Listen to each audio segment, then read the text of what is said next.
It looks like a fourth grader's notebook in this bad boy. Penises as far as the eye can see. And oh my goodness, the scientific community had never been more excited to see a penis. Welcome everyone to Unbelievable, the podcast where I, Luis, tell my good friend Kurt two unbelievable stories from history, one real, one fake. And I do my best to figure out which one's which. I am Gentleman of the Senate. Furthermore, Carthage must burn. Luis Mejia, joined here by Carthage did nothing wrong, Kurt Danner. Carthage did do nothing wrong. Okay, Kurt, we're not going to get let's to this let's now. not start, please. Let's not start while we haven't even begun. But that is us, Luis Mejia and Kurt Danner. And just like every other week, we're here to come tell you some wonderful, great stories from all across history, some of the most exciting and fun and, dare I say it, unbelievable stories from history, Curtis.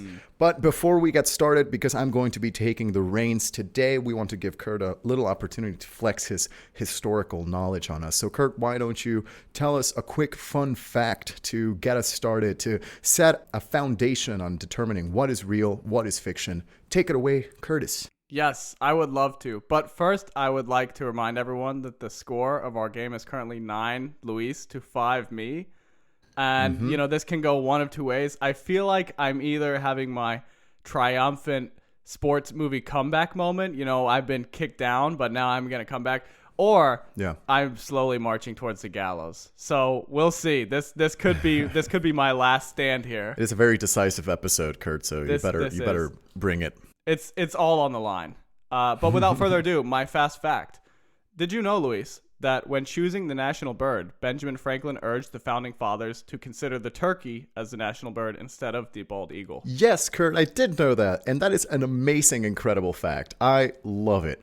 I just want to gobble around the Americas. Big gobble guy? A big gobble guy. Is that a true from you then? I would think that's true, yeah. You scoundrel. It's false. Oh, no. Actually, what happened is Benjamin Franklin, in a letter to his daughter, joked that the bald eagle had, quote, bad moral character and was a rank coward. And he noted that the drawing that they had proposed of the eagle looked more like a turkey than an eagle.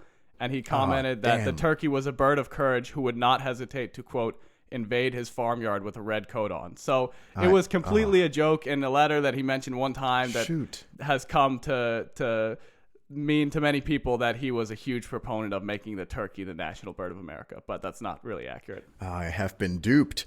You were lulled into a false sense of security. You're so close to winning, you thought nothing could stop you. I know. I felt so undefeatable that I mean, this bodes well for you, Kurt. If I'm failing this early, who knows what's to come? That's true. I got to knock you off your game while I can. We're in dangerous waters here. However, unfortunately for you, you are in my ball game today. We're going to go ahead and get started with the stories, Kurt. They're very fun, exciting ones for you. And we're going to take it back to some of the things that I know the most about, which, take a quick guess. Do you remember what are the two subjects that I'm very familiar with? Mexico, Rome, papacy, Mexican Empire, all of the above.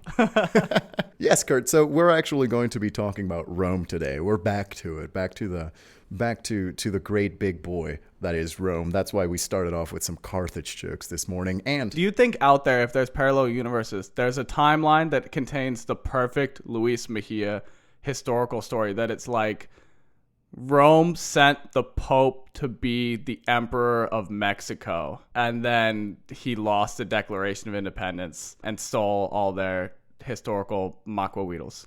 That's like the story, the historical story made for Luis Mejia to tell. Made for me. Unfortunately, I have to. That's not the reality we live in, so I have to. But I dream. I dream. Sorry, don't let me interrupt anymore. Let's do this, because you have been hyping up these stories, and if this is the one I have to go out on or start my comeback on, I'm very excited to do so. So let's. That's true. I'm excited about this because we're going to be talking firstly about one of the most interesting and very exciting characters of Roman history, and that is Marcus Agrippa. Have you heard of Marcus Agrippa, Kurt? I think I have, but also I feel like Roman history reuses a lot of names, so maybe I've just separately heard of the name Marcus a lot and the name Agrippa a lot. It's hard to tell. Well, Marcus Agrippa was a very famous general. Was one of the considered to be one of the best generals, up there with Hannibal, up there with other historical generals. Marcus Agrippa was the first-hand man of Octavian, who would later become Caesar Augustus, who is the first emperor of the Roman Empire. Right. Now, Marcus Agrippa and Octavian were best buds from a very young age. They were pals. They knew each other. They really hung out all the time. Marcus Agrippa was alive when Caesar was killed, Julius Caesar, who at this point was Augustus's adoptive father, and essentially there was a close relation to Julius Caesar and Octavian. So whenever Julius Caesar died and Octavian essentially launched a military campaign against those that murdered Julius Caesar, Octavian came with. Octavian and Marcus Agrippa essentially declared war on the murderers, the assassins, or the people that planned the assassination of Julius Caesar. Once Caesar was killed, it didn't really bring peace to the Roman Republic, but rather it started a new civil war, which was big bad news for all of Rome. The people that had planned this, or the people that were on the other side of this conflict, was Brutus and Cassius. Brutus, famous for Et tu, Brute. We all know this. Right. Now, this is all just context. I'm just telling you how this was. So Octavian essentially followed Marcus Agrippa, and Marcus Agrippa followed Octavian, and they really were partners. We're best friends. We're best buds. We're bros. Yeah, they were just some besties. Just a couple dudes. Just a couple dudes that hung out on the weekends. Just hung out by the grill, just shirtless and with a beer. Typical Roman stuff. Now, Marcus Agrippa was essentially, like I said, Octavian's right-hand man. He was always with him when Octavian started the second triumvirate with Mark Antony and Lepidus, and essentially was the leading man, the one that had Octavian's forces at his command, at his disposal. There's so much name dropping in this episode, Louis. It's huge. Oh, this is a big Real time. Who's who of the Roman. We are at the end of the Roman Republic and the beginning of the Empire. This is some of the most exciting things you could have, Kurt. And right in the middle of it is Rome's leading second man, aka Marcus Agrippa. Yes. Now, that's just the context of this whole thing. I could go on a whole lot of different stories about this man because he's very much well remembered for his military strategy. But I'll give you a little bit of highlights before I talk about the story that this man is the main character of. Now, he was brilliant general, was educated. Supposedly, his teacher was Theogenes. It was an astrologer. And you could just tell by that guy's name that he's someone. Theogenes. Right. And Theogenes actually claimed to be able to divine the future, and he told Agrippa that a successful career laid before him, which, every astrologer would say this, like, oh, you're a Capricorn, you are destined to be great, or something like that. I don't know. But then he also went to Octavian. The story says that Theogenes threw himself at his feet, claiming that he was destined for something even greater. Wow. All these stories. So from the beginning, Agrippa was really bound to be something exciting. Right. Once the civil war started, Agrippa bound himself to Octavian and said, hey, I'm going to go with you. I'm going to make sure you have no harm done to you. Okay. Now, the war against Brutus and Cassius, the ones who assassinated Julius Caesar, comes to an end at Philippi, the Battle of Philippi, where afterwards Brutus and Cassius killed themselves. Bam, watch out. It's over. We did it. Woohoo.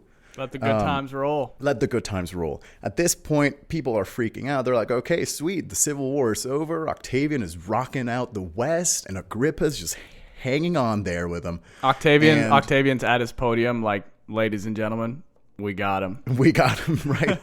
After that battle, Agrippa goes back to Rome, and he becomes consul, actually, as the youngest consul. He was in his early 20s and becomes consul, which was not common at the time because you needed to be a minimum of age of 43 years old to be consul, 42, 43. Yeah, I was going to say, even for that time period, that's really young. He's a very young guy becoming consul, so he's very well known. Now, his time as consul is essentially cut short, or maybe not necessarily cut short, but he is called into battle once again. Why? Because there's a big navy around Italy, around the Italian peninsula, causing havoc, wreaking some havoc. Now, the person that's wreaking some havoc, along with some pirates, is this man named Sextus Pompey, or Sextus Pompeius, if you want to call him like that. Can I call him Sexy Pompey? You can call him Sexy Pompey. Very cool. Very cool. Now, Sexy Pompey is actually the son of Pompey the Great, one of the first triumvirate fame. Okay. The person who was pals with Julius Caesar and then was big enemies with Julius Caesar, that Pompey. Sextus is going around and saying, hey, I was in the side of these other guys, of Brutus and Cassius. I didn't like Caesar. I hate you guys, essentially. To whom it may concern, I'm pissed. Exactly. He was based in Philippi, which is now, I guess, Greece. He was leader of like the Aegean Sea and also Sicily. He once that battle took place, he basically said, Sicily is mine. Sorry, Rome. Sicily's mine. And he took control of Sicily, at one point even cut the grain supply of Italy because Sicily is the main grain supplier of Italy at this point. And he said, sorry, Rome, I hate you guys. No more grain for you. Rome got very pissed, mostly very hungry. Eventually, Octavian was able to form a peace treaty or truce with Pompey, Sextus Pompey, Sexy Pompey. And he said, okay, fine. We will make you like the king of Sicily, essentially, if you give us some grain back. Yeah, he really hit him where they lived. He went after the pasta supply chain. I mean, he was holding all the cards there, you know? And we all know, if you go after the pasta in Italy, you are in trouble. Watch your back, okay? Or become the king of Sicily. That's true. Become the king. So essentially, he founded what would later be like the city-state of Sicily just by saying, I'm not giving this back to you. But anyway, people were already pissed. Tensions were already high with Pompey. But hey, Pompey was clear. He was not causing any more damage to Rome, which he could because since he controlled most of Greece and also Sicily, he had a wonderful navy. Right. Dare I say, a kick-ass navy. Everything was fine and dandy. Octavian was now like dealing with Mark Antony at this point and Cleopatra, that whole shebang. But Pompey said, hey guys, remember that truce we did in Sicily?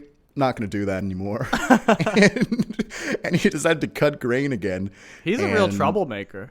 He is a real trouble. I mean, he was the son of Pompey the Great, and Pompey the Great was known to be a real reckless man. This is, it makes me think. I'm a very energetic person.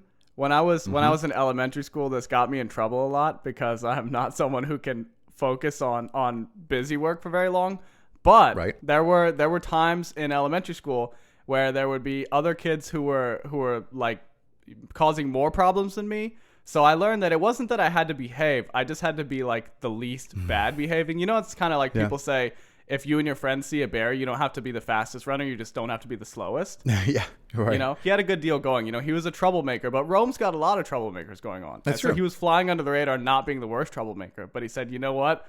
Let me step right back into the spotlight. Let me go back get in. Everyone's attention. Yeah. Things are a little bit slow down here in Sicily. Let's spice things up a little bit. Had to cut off the wheat supply just to feel something, you know.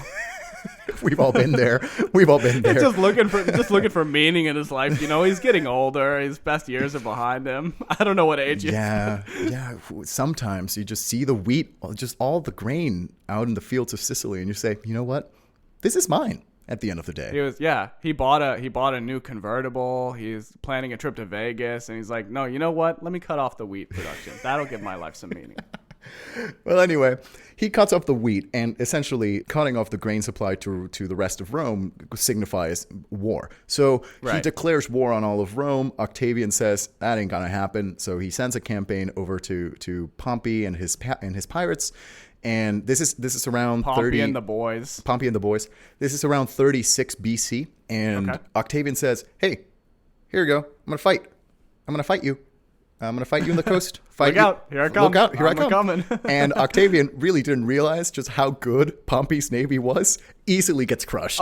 Absolutely gets just knocked back.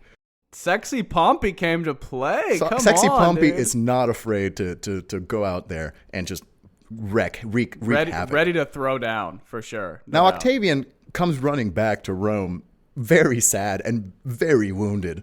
And really in a bad shape. And hands empty of any grain.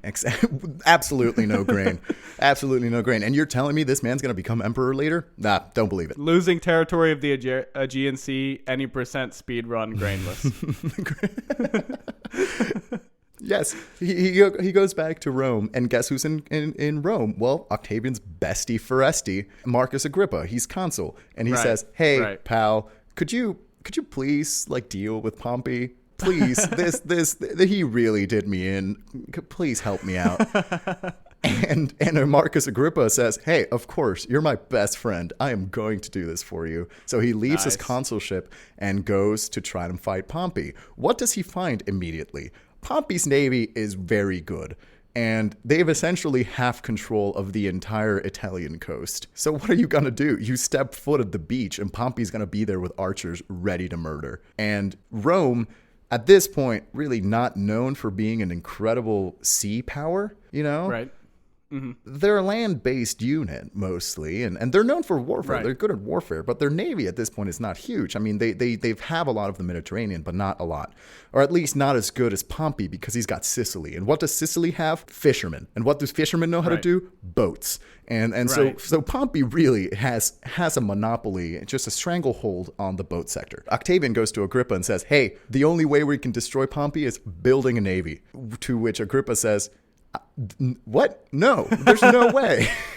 Where am I going to build a navy? He's got all of the beaches secured, all of the ports he has secured. As soon as he sees us nail down a single wooden plank to make a ship, he will kill us." Let me say right now, I'm super excited for where this story goes, because some of the best historical stories are like, there's an all-powerful empire or nation being held hostage by one person who figured out they can be better at this one single thing, and they're going to make it all about that. Exactly. And so Marcus Agrippa goes up to Octavian and says all of his troubles and his hesitations to build a navy. And Octavian says, "I don't know, man, figure it out and lose."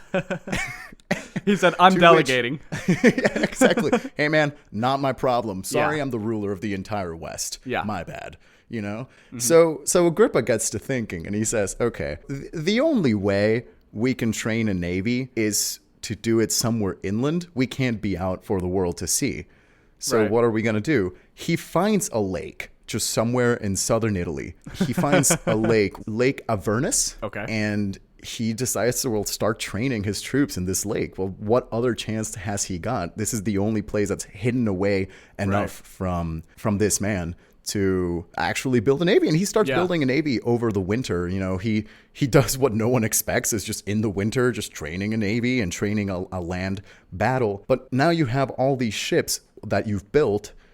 What are you going to do with them? Like, how are you going to have big battles or train how to move between a place and the other? There's not enough space in this lake. See, what does he do? He digs a canal between Lake Avernus and Lake Lucrinus. Okay. Which is not too far away. He built a canal between the two. And now they're just these two connected lakes that they can just go back and forth from to just practice all these different maneuvers. Nice. And it's still inland. So there's none of these lakes are not connected to the sea, mind you. Yeah, so he's got all these boats in these lakes now? Yeah, there's just lakes full of boats. Imagine you're in Lake Michigan training your boats. Lake Michigan's too big. Imagine you're in, I don't know, Lake of the Ozarks in Missouri with just a whole fleet of ships. Well, it's just like, I don't know if they had a procedure for moving boats over land in this time, but I'm guessing no. So that means these boats are going to always be here. So this is like a nice fallback plan. It's like, worst case scenario, Rome really falls. At least we got these lakes well defended. Like, we'll never lose these two lakes. At least we've got a well-trained navy. Absolutely no way to get to the Mediterranean, but our navy trained. They gotta invite sexy Pompey over to the lakes and be like, "Hey, can we have the fight here, please? All our boats are here." Hey, I don't want to be awkward or anything, but please, can you get us some help? Well, anyway, Pompey fully, like, everyone's freaking out at at Marcus Agrippa, because they're like, "Dude, what the hell? You're on a lake. Right. Like, what are you going to do?" And he says, "Now watch this move. You thought you've seen everything. Watch this." He builds another canal from Lake Lucrinus You're kidding me. out to the sea. And so now it's these two lakes that were not connected. Now they're connected. And this lake that was not directly out to the sea now has sea access. And he named it Portus Iulius, which is the Julius port, named after Caesar. Right. And he says, this is a port city now. This man, canal legend, canal gamer for sure. It really worked out in Marcus Agrippa's favor because he had uninterrupted training time, months and months of uninterrupted training for his troops, and training people that were previously not aware of the sea, really how to be incredible seamen. Right. And this whole time, again, fully out of the view of Sextus Pompey. Right. Sextus Pompey is just roaming the sea, like the seashore, and saying, "I don't see anything. Maybe these people in this lake are, I don't know, playing some boat games. He's like, I control the sea. Little does he know, meanwhile, they're building another sea, one canal at a time. Exactly. They're like, you can keep it. We'll build another water mass that we control. Yeah, exactly. I'd like to point out that obviously it seems pretty important that they reclaim this territory, but all the work they put into it, and it seems like the biggest reason is because they need the grain supply. Couldn't they have just planted more grain before we dug 2 canals and reformed the shape of the landmass of the peninsula? Kurt, very bold assumption of you that for a place that's been there for about 400 years, they hadn't thought of just planting more grain. Oh, they were at grain capacity. Every place that could be grain planted already was grain. Oh, I don't know, Kurt. The Republic has been going on for at least 200 years, and they made Sicily their main grain supplier. You think they hadn't just thought, oh, hey, let's plant some more? It's like the economy right now. There's big inflation. Do you think the Fed hasn't just decided to say, I don't know, print more money?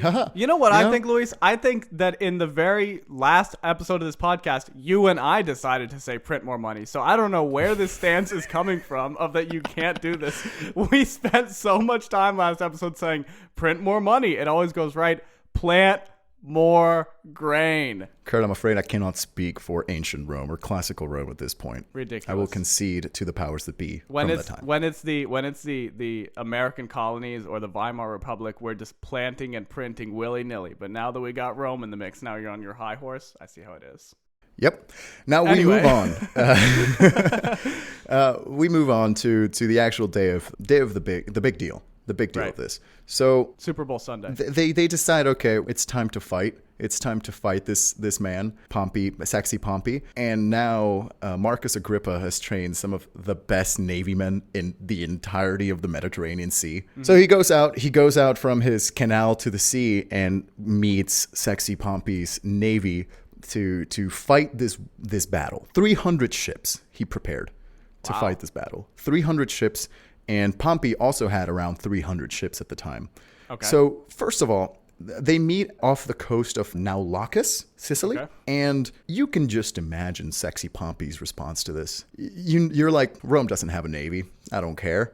And then you see 300 ships coming to you from out of nowhere, seemingly nowhere. Like, what the hell is going on here?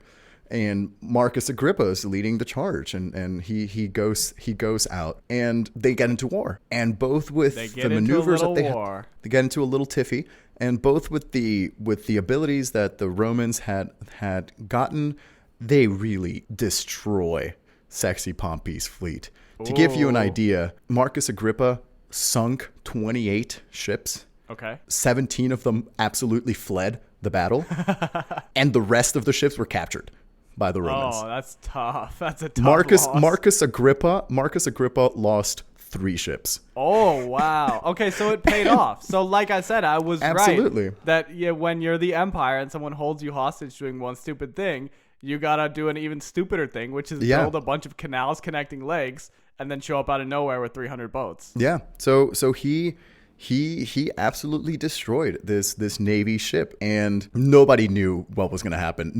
Absolutely nobody knew that this was going to happen. Octavian, you can imagine Octavian's too also going, oh, you did it. Oh, that's cool. Awesome. Everyone doubted him. They said he was mad at the university, but look at him now. With this, essentially after 7 years now that sexy Pompey had been around, causing havoc, Sicily was finally back in the hands of Rome, and now Sextus Pompey's navy was not a problem for the people of the Second Triumvirate. Right. Later, eventually, Sextus Pompey was killed and won, and essentially gave a lot of power to Octavian, because now that he didn't have a navy, now he has one of the most strong navies in the Mediterranean. So he used that to even go after Lepidus and Mark Antony and gain all the power for himself. But here's the more important part, Kurt. Once this was all said and done, Marcus Agrippa goes back to Rome, and you know what? The price of grain had gone all the way down. Nice. All the way down. There's now so much grain, it's falling out of your ears, Kurt. There is so much grain you don't even know what to do with it. It's incredible. It is a smorgasbord of wheat in all of Italy, and because of this, Marcus Agrippa becomes very, very famous. Very famous. He went back to Rome, started making a bunch of different architectural projects. Okay. He was the first water commissioner of Rome because of this. Nice. And because of this, he repaired the streets and constructed bathhouses and improved the draining system of Rome. So it's not that he made money off the grain market in any way. It's just that he's known as the guy who got the price of grain to as low as it is. Yeah.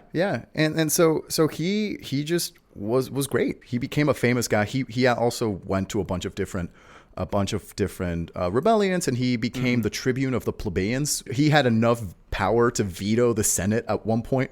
Wow. He became this powerful. And from all of this, he died peacefully, and his remains were planted in Caesar Augustus Octavian's personal mausoleum. They were besties. All this because one island had a lot of grain. What did I tell you? The pasta supply chain production in ancient Rome. Big deal. And you know what?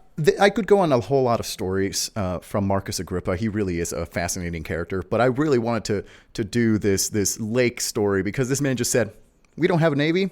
No problem. Do we not have access to the sea? I don't care. We're going to get it done. Never this is a tell man me the that's odds. Never tell me the odds, and never tell me that there's not enough sea access. I will make sea access if need be. I just picture that sexy Pompey has monopolized the grain supply, and suddenly Marcus Agrippa just starts furiously digging a canal, and everyone's like, what is going on? And What he's is like, he doing? You could not possibly comprehend my goals. You have no idea the book deal I'm going to have when this grain price is next to nothing. Yeah. You could say that this man was integral to the beginning of the Roman Empire. Right. And how did he prove his might, really? It was by carving a canal between two lakes and then another canal to the sea. By digging some super unnecessary canals. By making one of the largest armies by never touching the ocean. Yeah. Now, we're going to go somewhere I don't think we have gone before in this show, Kurt, for this next story. For this next story, we are going to ancient China. This is pretty big, Luis. I mean, this is a long way from Rome or Mexico, so I feel like I'm seeing like a baby bird take its first steps out of the nest, about to attempt to fly. And you know, I'm nervous for you, but I'm excited for you. And we'll see if I fall to the ground. New hemisphere just dropped. Exactly. New time zone. Absolutely new time zone. New time zone.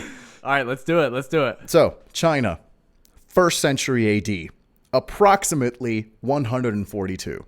Okay. Now, why is this a good year, Kurt? Do you have any guesses why 142 might be a good year? I do not. However, I do want to say we were almost in the same 200-year time span with the last story, right? So these stories are happening not quite concurrently, but like within a couple lifetimes of each other.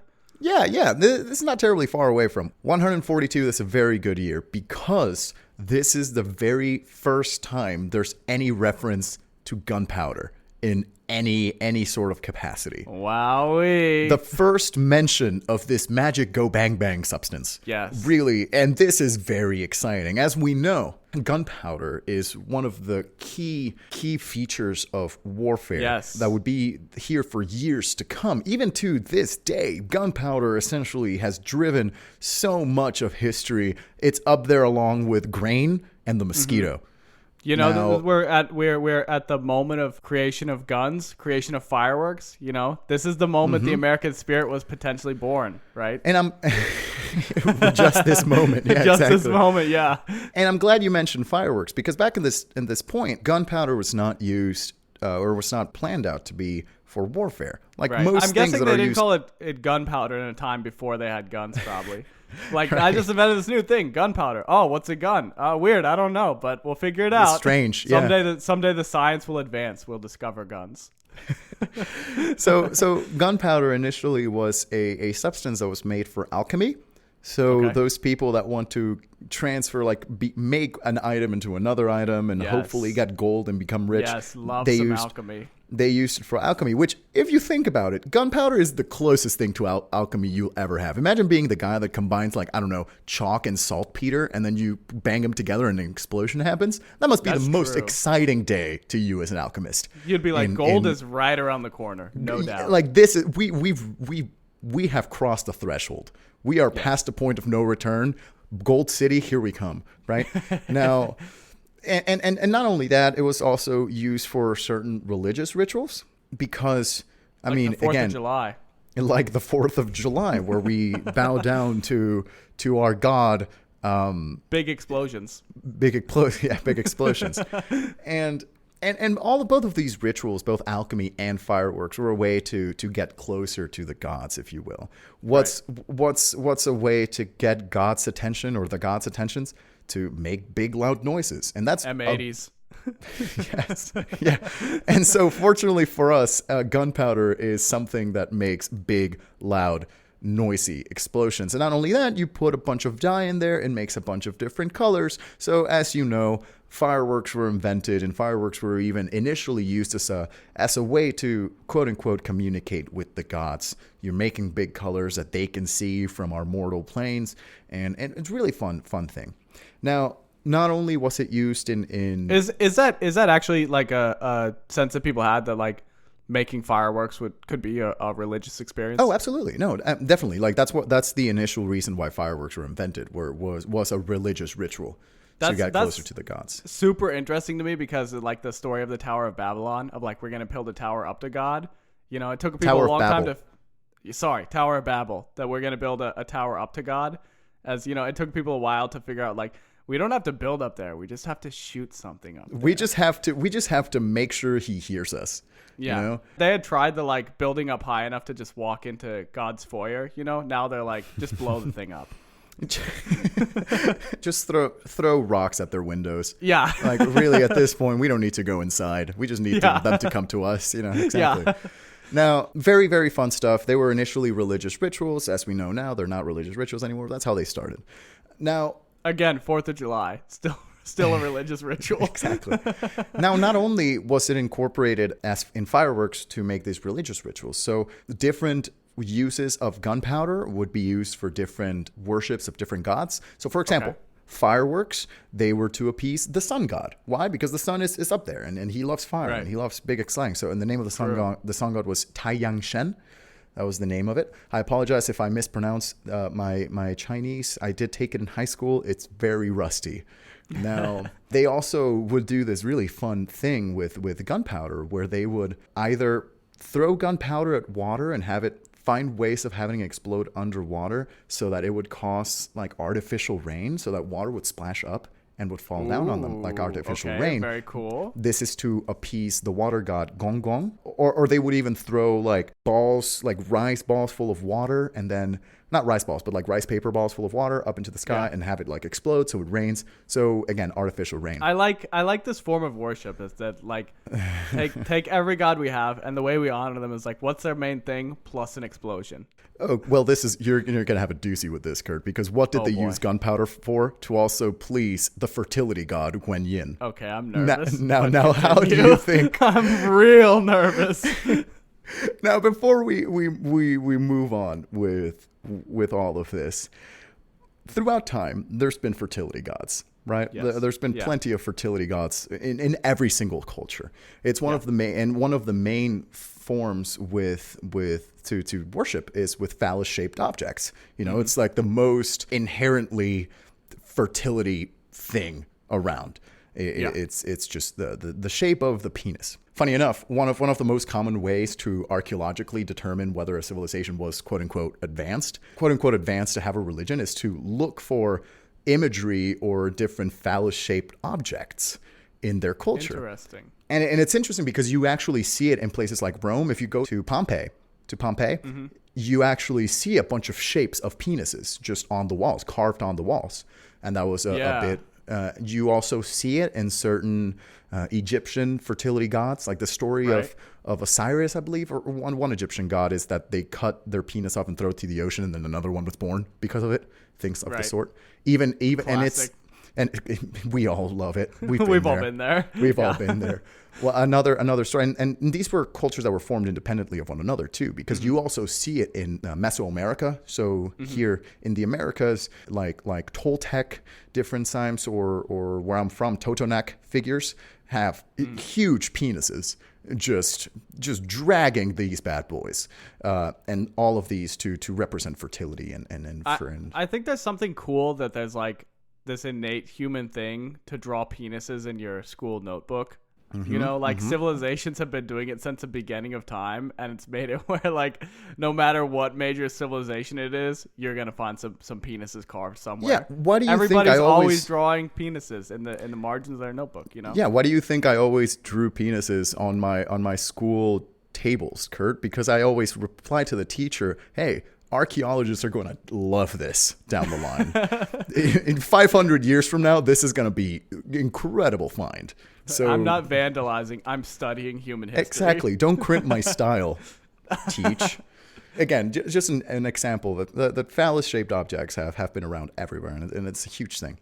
China, of course, not an exception of this rule. Right.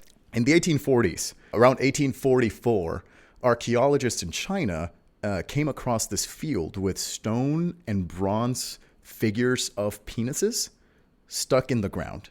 Now, these were stone and bronze figures of around 6-ish inches, maybe a little smaller, just very, not necessarily ornate penises, but just simple penis shapes. Like you can tell it's a phallus object. And the interesting part about these is that they were all like stuck in the ground, like a couple inches in the ground, some up to like 2 feet in the ground. Okay.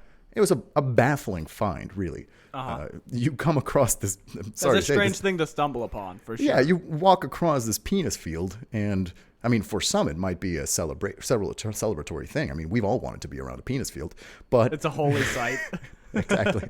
Yeah. Me and the boys dressed up to go see the penis field. Our pilgrimage. Yeah, it's our yearly trip to the penis field. Yeah. Nah, God, I remember those school trips up to the penis field. Oh, man.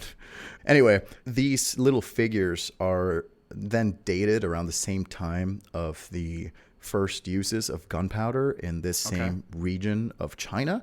The same time period of ritual practice with gunpowder. So archaeologists, they're all thinking this must be connected. Like they have a wall behind them with a bunch of red lines connecting the dots. Like this, there's penises here and there's gunpowder here. This all must be connected, you know. And not only that, there's also there's just one really strung out archaeologist. He hasn't slept in days. Is stuck in his massive, poorly lit room with a bunch of red string. Trying to convince the scientific community that these penises all have to do something with gunpowder. There's no way they don't. Right? He's going crazy. He hasn't slept for days. He can see the Matrix. Exactly. Yeah, like you said, he hasn't slept in 4 years, really. Yeah. And the funny thing about these little figurines is that all of them around the part of the testicles, they're all like blackened. They're all darkened, like charred. Okay. Charred end bits is how I like to picture it, just charred end bits.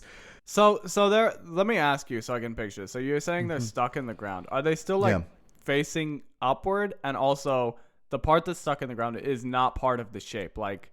If they're facing upward, the ball sack is above ground. Not necessarily. Some of them are fully in the ground. I mean, remember, like these are found. They're probably from around the early 100s. Right. You know. Okay, so are they in the ground from like time and erosion where they're sinking, or does it seem like they were stuck in the ground intentionally?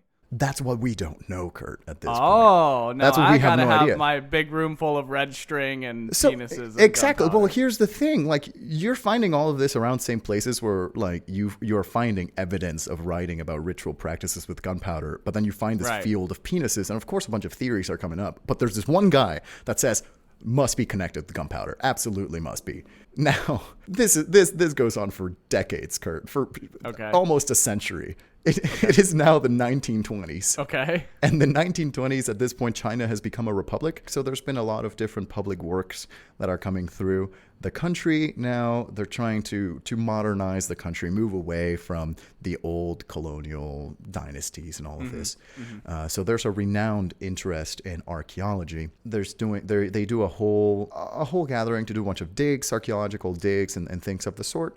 And they uncover some scrolls, some sheets of paper from the early 1st century AD with rituals involving gunpowder. Okay. And lo and behold, they find a sheet describing the ceremony for Guanyin, the deity of fertility of ancient China. Yes. Penises, Kurt. Yes. It's just littered. It looks like a 4th grader's notebook in this bad boy. There's just so Penises much. as far as the eye can see. And oh my goodness, the scientific community had never been more excited to see a penis. And the man, the scientist, the archaeologist that couldn't sleep the decades prior, came back to life. I don't care. He like, it really is a huge find. Now, when they found that, they said a sentence that had never been said before and has never been said since, where they were like, yes, penises, so many penises, thank God. Been waiting for this for 50 years. Now, this is what the scroll for Guanyin describes, Kurt, which really get ready for this. Now, all right, I'm buckled in. You gather your penises, first step. As one does. Gather all your figurines made out of bronze or made out of stone. Carve them, have them really ornate. Some of them even have some gems encrusted on them. You grab out some bamboo. Famous for bamboo, China is. So at this time, you get some thick pieces of bamboo and you hollow it out. Okay. Gunpowder on one end. Okay. Drop the object, fire to the skies. Yes. It's essentially, they're describing how to build a mortar or a potato cannon. Except instead of PVC pipes, it's bamboo, and instead of potatoes, it's bronze penises. Now, you've just... Wait, I'm sorry, excuse me. They're shooting the penises? They're shooting the penises out of this bamboo up to the sky, so it goes as close to the gods as it can. They're shooting directly to the sky. Yes. And what happens here? Well, it goes up close to the gods where they can see all this offering. Right. And then it Show comes them the penis. And then it comes crashing to the ground. And this crashing to the ground is a metaphor for insemination, Kurt. Wow. Oh, so that's deep. So it goes up, it goes down, and they leave it there. That's why they didn't take the penises out. That's why they're still in the ground, because it's a metaphor for insemination. You leave them in there to please the gods and say, hey, we are feeding the earth. It's a very direct metaphor, like weirdly graphic metaphor. But again, that's why it's stuck in the ground and not taken out for so long. And not only that, Kurt, this explains why there were some charred end bits at the end of the penis, because they were blown out of a piece of bamboo up into the sky. This is like, it's an amount of thought put into exploding penises into the air that I was not expecting. Like, it makes a lot more sense than I thought it was gonna. Yeah, it's like weirdly out there. Like it's so out there, but it makes very much sense, right? Like, it makes so much sense. Like, it's not only going up to the gods to appease the gods, but also inseminating the ground, quote unquote. Right, yeah. And again, explains the charred bits, and some could say this is a precursor to cannons and guns and artillery fire. But how did it start? By launching penises up in the air. The bronze penises paved the way for the invention of modern warfare, Kurt. If it weren't for flying phalluses, there would be no Call of Duty. And this is just the most striking. Gunpowder and guns, one of the main objects that have defined history in just all the years of civilization that has made empires rise and fall, started here at launching dicks into the sky, Kurt. It's wonderful. It's such an incredible. It's really such nice. an incredible connection that I'm almost brought to tears even. Like it's so fascinating. And from that point on, now these archaeologists had an idea of what these bronze penises were for. They are all now in museums, several different museums around China. Some are in the British Museum even. And that field I think it's been built over, if I'm being honest. It's been built over, but now we know what's happening. So yes, Kurt, very exciting finds. A victory for archaeology the whole world through. It's Best case incredible. Scenario. Yeah, Best really. case scenario, This is like the best timeline. Yeah. All right, Kurt. Well, I think it's time, now that you have those two stories, it's time to go to our favorite point of the show, and that is deliberation. Incredible. Yeah. Okay. So, Kurt, let me remind you real quick, the two stories you heard. The one you just listened to, bamboo penises flying out into the sky. Banger. Could we pretend that airplanes in the night sky are like bronze penises? Anyway, and the other story that we listened to was how Rome's best bromance was able to surpass mountains and the boundaries of the Roman oceans to make the best navy in the world. So with those two stories out there, Yes. I'm taking it to you, Kurt. What do you think? What do you think is reality? What do you think is fake? Take it away. Yes. A timeless bromance. Seriously. I really like the canal digging Roman story for a lot of reasons. Okay, one like I said is that all the time and manpower and money that was put into this, could we not have just probably planted more grain? Maybe, but this man, he saw the plan from the beginning. He was like, lakes, canals, my own navy. I'll show up out of nowhere. It'll work, and he was right. Yeah. You know, is the nice thing about, for all the downsides of militarism and warfare that there is this like thing that's really nice for weird history, that it's that someone will always be crazy enough to try the thing that everybody thinks won't work, right? And you're also at a time where everyone's weirdly very ready and willing to do whatever it takes. Yeah. And so it leads surprisingly to so much innovation. Yeah. Nobody knew what might work in ancient times. You know, you never know when someone's going to do a crazy thing and it'll totally pay off. Will I march elephants through the Alps? Who knows? Will I dig a bunch of canals to make a navy in a lake? You're just going to have to watch and find out, okay? That's what I love, is that with, like, you know, the history of warfare and militaries, there will always be someone who has enough resources and enough of a reason to try the like insane thing just in case it works. And sometimes when it does, that's when you have an amazing story. So that's just a really fun story conceptually. I mean, one that this guy was just like, I'm really good at doing the boat thing and I have a lot of grain, and boy, am I going to make a scene about it. And then another guy was like, I have enough money to make people dig a really long way, and boy, am I going to do something about it. Both very, very strong personalities on each end of this war. Yeah, absolutely. And the second story, I feel like vicarious joy for the archaeologists who were the ones who were able to confirm and discover this. Because I know this had to be the greatest thing ever to find out, like, yes, the craziest explanation is actually the correct one. Yeah, absolutely. Big love for both the stories. Big love for the people who were the central discoverers and people who made these stories, because I know they probably had a great time doing it and getting to like make this piece of history to tell other people. Now, here's what I will say. You have played the game, Luis, and you got me. You got me completely fair and square. I have no inclination one way or the other which one of these stories is correct. Hey-o. You know so much more about ancient Rome than I do. I never heard of this story before. But that's entirely possible that you have known it forever and ever, and I did not know it. The penis firecracker explosion story, it's wild, but I find it completely believable. There's nothing, at no point in either one of these stories that I think like, oh, that seems like you pushed that detail too far, or I actually happen to know that this was contrary to that. So, you know, I'm completely down to a 50-50 guess here, which you would think, like, you know, at the end of the day, if we don't have any inclination on which one's true, it is a 50-50 guess. However, sometimes somehow I've managed to do worse than those odds, that I am not getting it right 50% of the time. But so here's the rough. Okay, here's what I'm down to, is that you were very excited to tell me these stories. And I think the Roman story, if it's a true story, you already knew it long before we did this podcast. I'm just guessing. I'm hedging a guess. So I think because you were really excited, it makes me think that I think you're not very likely to have known the story about the penises in ancient China beforehand. And maybe you discovered that, and that's what you were excited to tell me.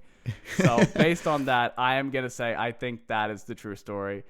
And you're playing a very convincing game of making up a story about ancient Rome, knowing that I know that you know more about ancient Rome than me, and it's very possible you could know something I don't. I think the exploding penises is the true story. That's what I'm going with. All right, Kurt. So you have chosen the exploding penises over the lake navy, and I am happy to tell you, Curtis, that you are wrong, pal. Oh no, it's all over. Oh, I felt like someone with their head in a guillotine waiting to see if something was going to fall or not, and I've been beheaded. Get me out of here. Yeah, it's over. I'm afraid to tell you that the exploding penis story is entirely made up. Wow. Now, I will tell you where this came from. Okay. I was thinking about China not too long ago. As one does. And I started thinking, what's China known for? And I thought gunpowder. And I said, what is something China could have innovated with gunpowder? And then I thought, of course, gunpowder was not invented for guns to begin with, like you mentioned, or unless it's a very pessimistic way to view a new invention, really. Right.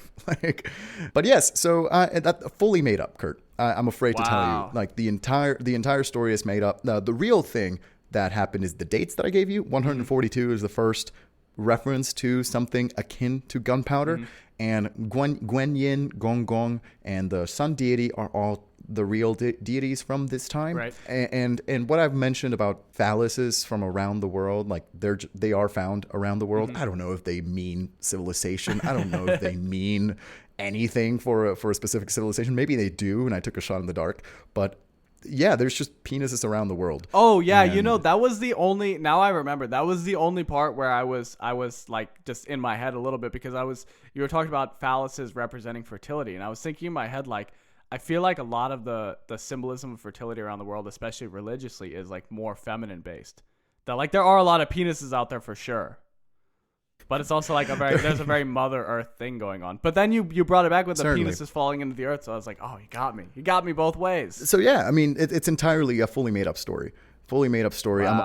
I'm impressed. I was frankly excited to tell you it because I was proud of myself. Oh, I underestimated you, Luis. I thought you were such a sweet, innocent boy. You were excited to share history with me. Little did I know you were excited to lie to me. What can I say? I saw a tweet not too long ago that says, I love saying, would I lie to you when I'm actively lying to someone?